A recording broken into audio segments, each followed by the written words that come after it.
It's early morning, and we're off on one of the most amazing trips I'm ever likely to take. From the steel and glass of Addis Airport, we fly south towards the town of Gambela, on the border of Ethiopia and Sudan. We're on our way to meet two of the new Anglican congregations that have established in the border area. Just outside Gambela, we sight one of the many refugee camps, hundreds of thatched huts built tightly together in the middle of, what seems to us, nowhere. Gambela is one of the places, mostly out of sight and out of mind, that become home to people with nowhere else to go.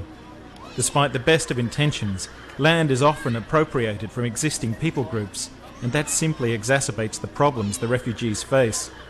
Intertribal conflicts around Gambela have caused the deaths of hundreds of people over the last 2 years. Despite these difficulties, God is at work here in Gambela. It's an incredible experience to step out of the car at St. Luke's Church. The church compound is bare dirt, surrounded by fields of crops growing well thanks to recent rain, and classic African huts of almost iconic familiarity.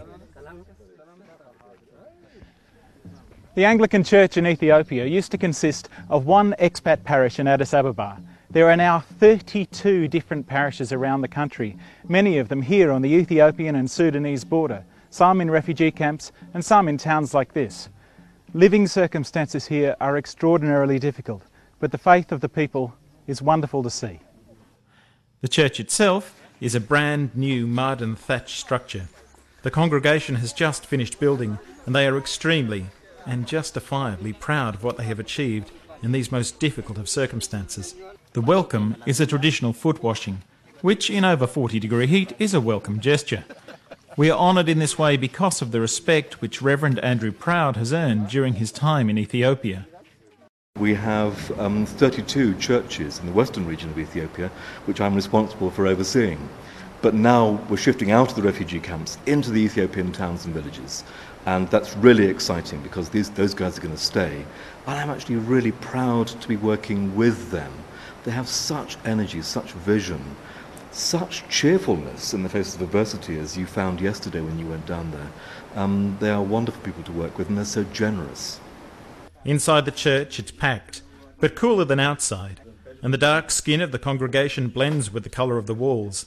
Streams of light pour through the door and windows, adding to the sense that this is a holy place. We are welcomed by two congregations representing two tribal groups, the Nua and the Aniwak. It's a miracle of God's grace and their faith that the Nua and the Aniwak people are even able to be together today. Only last year, tribal conflict killed hundreds in Gambela, and tensions can be sparked off at any time. Tribal groups still have separate churches, but the wounds are starting to heal, and there is a determined respect and mood of reconciliation being exhibited by all.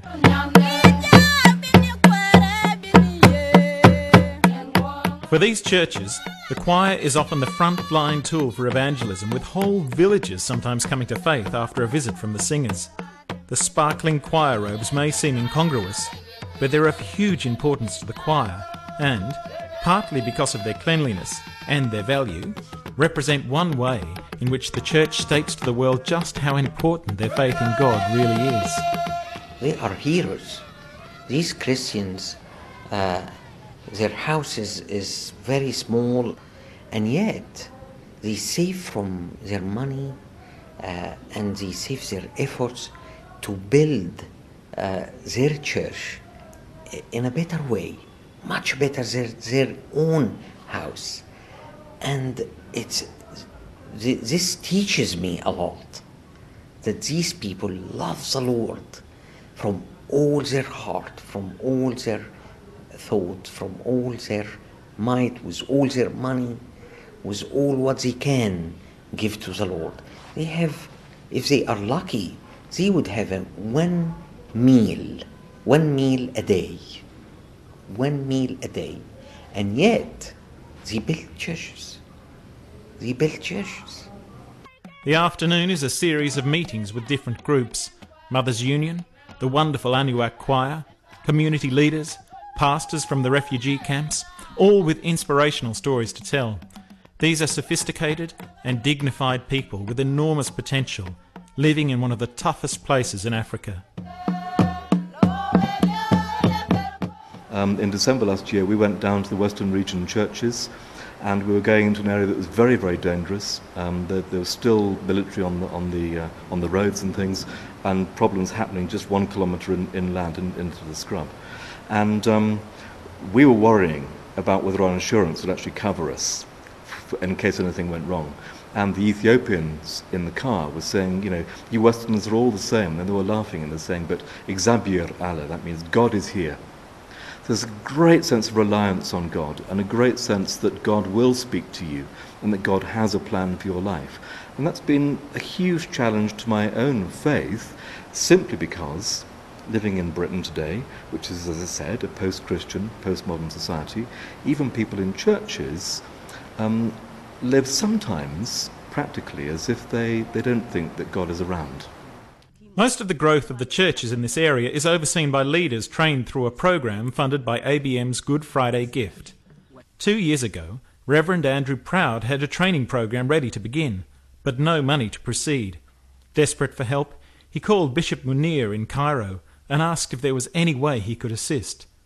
To Andrew's delight, the bishop explained that there was Good Friday Gift money available and that he should go ahead with the training.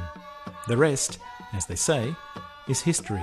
He also organized the ministry in the western region of Ethiopia.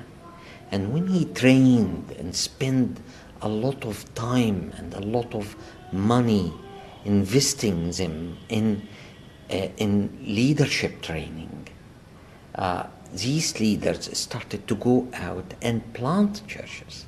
No, it's not climb, just really growing. Before, the church is very few, as I told you, in the refugee camp and here in St. Luke.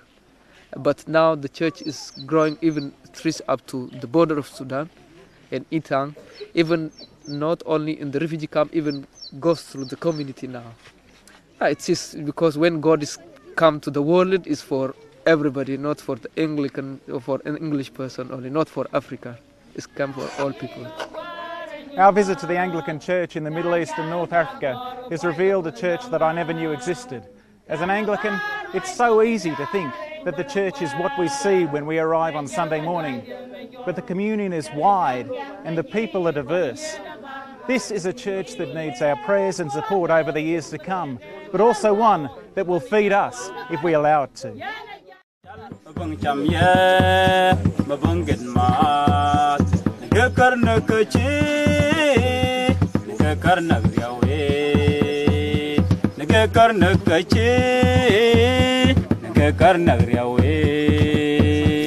Joy